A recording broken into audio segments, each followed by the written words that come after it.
Begal, larinya ke atas. Viral aksi nekat begal terhadap wanita pengendara roki merah di Jalan Gajah Mada Batam, polisi buru pelaku yang lari ke hutan.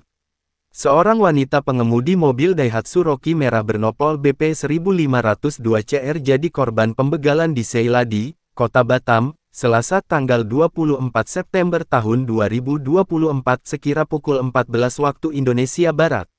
Pengendara wanita itu telah dievakuasi ke RS Awal Bros, diketahui korban mendapat luka serius. Seorang saksi mata, Rizal menyebutkan, peristiwa itu berlangsung singkat. Kendaraan mobil yang berada di depannya tiba-tiba berhenti. Pintu mobil sebelah kiri terbuka lalu keluar seorang pria berlari memasuki hutan. Tak lama kemudian, dari pintu kanan, kemudi kendaraan keluar seorang wanita dengan bersimbah darah. Ia berteriak meminta tolong. Melansir Tribun Batam, pihak kepolisian telah turun